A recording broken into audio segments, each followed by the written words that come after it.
Hi guys, I've had a lot of questions about this Apple Classroom thing. I know some of you have already used it, some of you know about it but are a little bit nervous about implementing it in your classrooms, and some of you have never heard about it before. The nice thing with our updated MacBooks is now that we have them, you can actually access it right off of your MacBook instead of your iPad, so you don't have to do a double device as you're running it. In case you're wondering, I'm recording this on my screen. Your QuickTime player that you usually use to play movies, if you go to File, New Screen Recording, it will actually record your screen as well as your microphone. So if you ever want to do something to show Chris that maybe something's not working, you can make a quick video and pop that off to him. If you're not comfortable with that, that's okay too.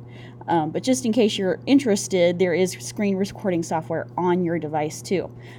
As far as Apple Classroom goes, though, Apple Classroom is one of those things that helps me in the art room especially, but it will help all of you too. It monitors student iPad usage as well as their screens in real time so that you can see what's going on. In order to install that on your computer and their iPad, it's very simple. If you go to self-service, and I already have mine installed, you can see. But in self-service, once that pops up, if you go to all, so that you see everything, it's right here. You can see mine's installed because it says open. But you just click on that. In order to get it into the dock, I opened it up and then control clicked, went to my options, and then said keep in dock. Now if I click that, it'll remove it. If I open it again, it pops up here. So if I want to just keep that where I want it to be, I can just keep it in the dock. So this opened up to what I have set up so far. So I have all my 6th grades entered. I've got 2 of my 4th grades and 1 of my 3rd grades. You'll probably see just this. That means to add a class. So this is ready to go. Once you sign in the first time, you're going to have to put in your teacher information. Basically, that means what is your name, what's this kind of information here, I think. Let me see. Edit. Teacher info. So you'll enter this kind of thing, like your name. I put in Miss Eckstein because that's what the students will see on their device. So that kind of information, it's very basic, but once you do that once, you don't have to do it again. Once you get to this screen, if you're going to add a class, you hit the plus, and then you type in a class name. Most of you will probably only have one. If you do rotations, maybe 3 total. I'll have about, oh gosh, I don't know. Probably about 15 by the end of this, because I'll have probably 2nd through 6th grade do this. So I'm just going to, I don't know, we'll call it math class. And I'll pick on one of you. I'll pick on Joe's class. So this is math class for 4A, or you can type in Mr. Sinicki's math class, or whatever you have. If you want to put a description, you can. I don't. I color coordinate my grades because I'm going to have so many of them. So 6th grade is red, 5th grade is orange, and I do that in the art room already. So that's kind of second nature for me. But you can pick an icon. If you want a different color, you can pick a different color, and then you hit create. That's basically all you have to do to add a class. So once I do that, it works off Bluetooth. And if you're not quite solid on what Bluetooth is, I liken it to a walkie-talkie system, where when you're in range of the walkie-talkie, you have signal, and when you're out of range, it just drops off. This works pretty much the same way. When the students' iPads are in range of my MacBook, then they'll show up, and when they walk out of my room and they're out of range, they disappear. So it will reconnect the moment that they're back into signal range. So when I go to add students, I only have to do this once, as long as I get everybody. If I don't, then I can do this again and again. But I can either go, I think this is add students. Yes. So this is add students, or you can hit on this one too. You can see the code changes every time you open this window. That won't matter. It just helps to connect to the iPad.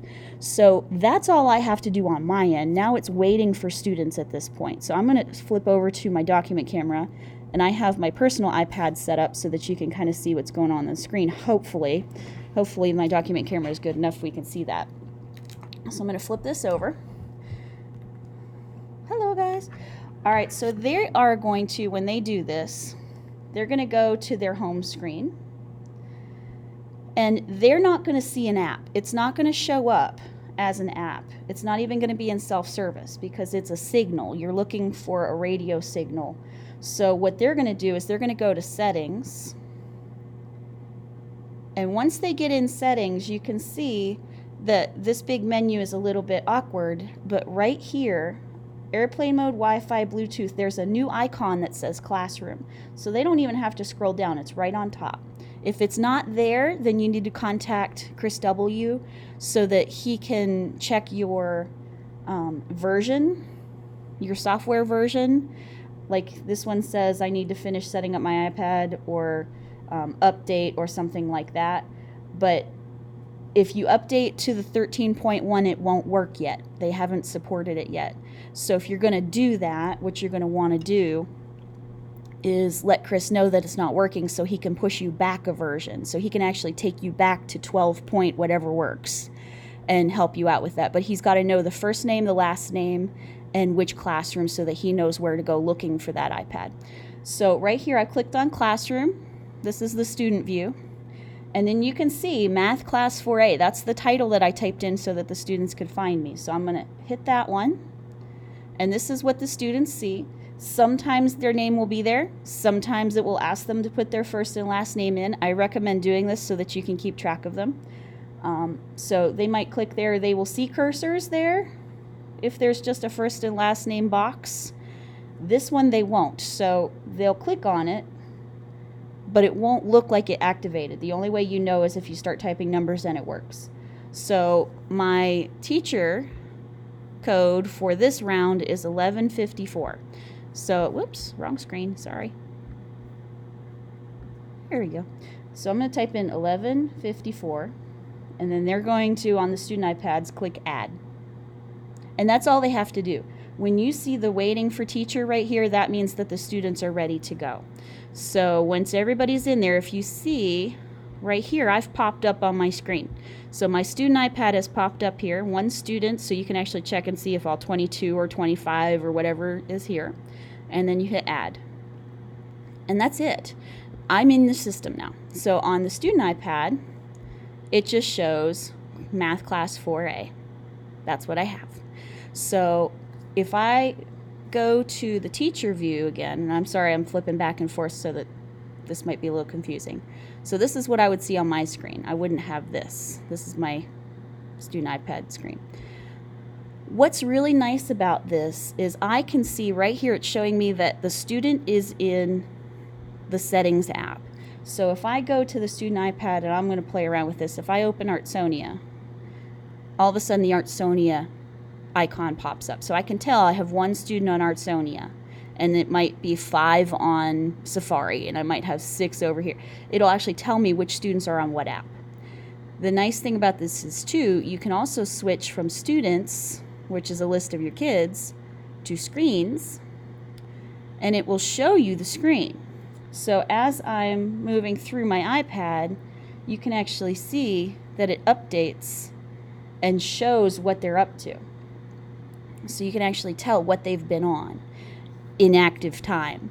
And if you double click on their name, you can actually show their screen as it's going. Now it's a little bit laggy, it jumps a little bit, but you get a good idea about what's on their screen. So if I turn my iPad sideways, it'll show that I turned my iPad sideways eventually and update. There it goes.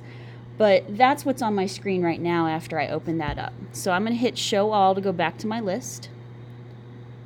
And it's still showing my screen, so if that gets too distracting for you, you can hit students again. But the first time you ask to show the screens, it might have a pop-up that looks like a notification thing that says something about showing screens, allow, don't allow, or always allow. If that pops up, have the kids put always allow, and if they put don't, you can play around with unadding and adding them. I'm not sure, or trying to show their screen and have it allow again. You just need that box to pop up again, basically. And then once that box pops up again, have it allow or always allow so that it's showing the screens. Don't tell them ahead of time what you're up to, because then they'll figure it out. But once that happens, so let's say we're done. So I'm done with this. If I need to edit, like if I have a student leave, I can delete the student. I don't want to do that. I just want to end class because class is over. They've walked away. I want to see what they've been up to. So I end class. When I do that, I can see that overall the whole class has used, somebody's used Adobe Draw, somebody has used Artsonia, somebody's used Settings. I have all of the class apps that have ever been active during that session. And I can also come down here and look in individual students. So I can take a look at Artsonia, and I would have a list of students of how many students used Artsonia. Or I can see an individual student, and I can see that Sarah spent 2 minutes on Adobe Draw, 30 seconds on Settings, and 26 seconds on Artsonia. So it actually gives an accounting of what they're on. The only downside is that if they're like playing games on Safari, on the internet, it will not tell you that they're playing games on Safari. It only tells you that they are on Safari. So if you need to, I have just left the screen up so that I can see their screen as it's going. And so I can kind of see, oh, well, I see something that they shouldn't be doing. So you can kind of monitor actively that way too. It doesn't tell you, unfortunately, what they're on Safari, but it does tell you that they've been on the internet for 10, 15 minutes, so you can kind of get a read on that. So that's the basic goal of this. It's always ready to go. So if I quit and end class and I open it back up again, you're going to see everything pop up just like it was. And if I click on this again, my iPad is still in range. So class is in session. It's already starting to record what my students are up to. So if you guys have any questions about that, let me know. It's pretty self-explanatory. I learned this by going to Google and saying, hey, Apple Classroom, how to use, and watching either YouTube videos or just reading a couple little excerpts here and there to kind of figure it out myself. So don't be afraid to use Google. The kids do, so why not us too? All right, we'll talk to you later. Thank you very much. And if you guys have any questions, of course, I'm right here for you. And you can always just grab me and ask whatever you need to know. Let me get to QuickTime Player here, and I'm going to escape.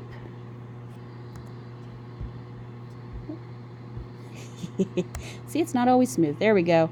All right, guys, see you later. Thank you for listening.